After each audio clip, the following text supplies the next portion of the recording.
Bismillahirrahmanirrahim. Assalamualaikum warahmatullahi wabarakatuh.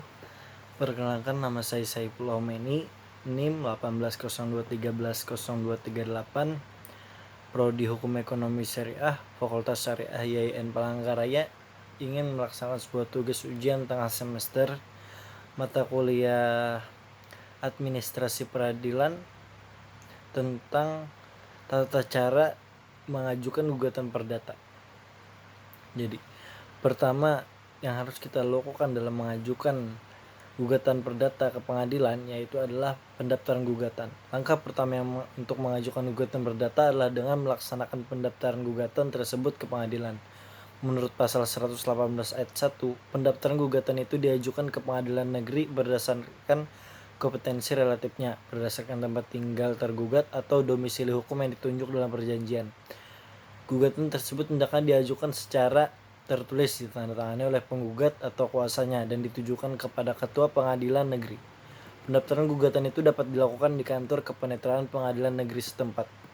Yang kedua, membayar panjar biaya perkara. Setelah gugatan diajukan di kepenetraan, selanjutnya penggugat wajib membayar biaya perkara. Biaya perkara yang dimaksud adalah panjar biaya perkara, yaitu biaya sementara yang finalnya akan diperhitungkan setelah adanya putusan pengadilan. Dalam proses peradilan, pada prinsipnya pihak yang kalah adalah pihak yang menanggung biaya perkara, yaitu biaya-biaya yang perlu dikeluarkan pengadilan dalam proses pemeriksaan perkara tersebut, antara lain biaya kepenetraan, materai, pemanggilan saksi, pemeriksaan setempat, pemberitahuan, eksekusi, dan biaya lainnya yang diperlukan. Apabila penggugat menjadi pihak yang kalah, maka biaya perkara itu dipikul oleh penggugat dan diambil dari panjar biaya perkara yang telah dibayarkan pada saat pendaftaran.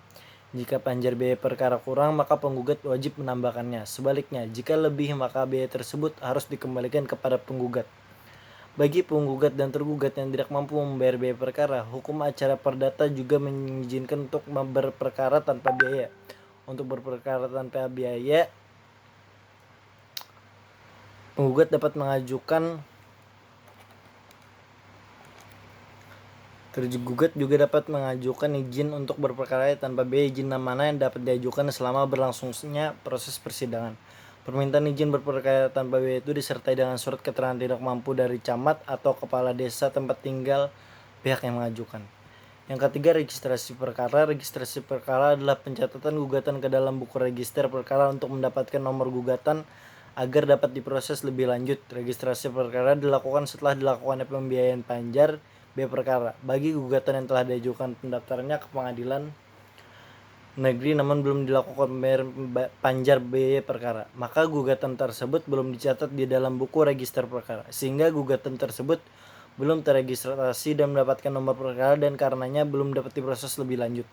Dianggap belum ada perkara. Dengan demikian, pembayaran panjar biaya perkara merupakan surat bagi registrasi perkara, dan dengan belum dilakukannya pembayaran, maka kepenetraan tidak wajib mendaftarkannya ke dalam buku register perkara. Yang keempat, pelimpahan berkas perkara kepada ketua pengadilan negeri. Setelah panitera memberikan nomor perkara berdasarkan nomor urut dalam buku register perkara, perkara tersebut dapat dilimpahkan kepada ketua pengadilan negeri. Pelimpahan tersebut harus dilakukan secepat mungkin agar tidak melanggar prinsip-prinsip penyelesaian perkara secara sederhana, cepat, dan biaya ringan selambat-lambatnya 7 hari dari tanggal registrasi. Yang keenam, penetapan majelis hakim oleh ketua pengadilan negeri. Setelah ketua pengadilan negeri memeriksa berkas perkara yang diajukan panitera, kemudian ketua pengadilan negeri menetapkan majelis hakim yang akan memeriksa dan memutus perkara. Penetapan itu harus dilakukan oleh ketua pengadilan negeri selambat-lambatnya 7 hari setelah berkas perkara diterima oleh ketua pengadilan negeri. Majelis hakim yang akan memeriksa dan memutus perkara tersebut terdiri sekurang-kurangnya 3 orang hakim dengan komposisi 1 orang ketua majelis hakim dan 2 lainnya hakim anggota. Terakhir, penetapan hari sidang. Selanjutnya, setelah majelis hakim terbentuk, majelis hakim tersebut kemudian menetapkan hari sidang. Penetapan itu dituangkan dalam surat penetapan.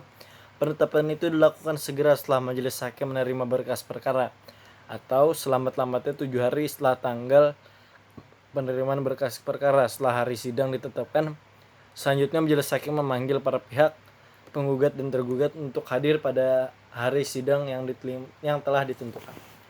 Sekian penjelasan tentang pengajuan gugatan ke pengadilan dari saya. Apabila ada salah mohon dimaafkan. Wassalamualaikum warahmatullahi wabarakatuh.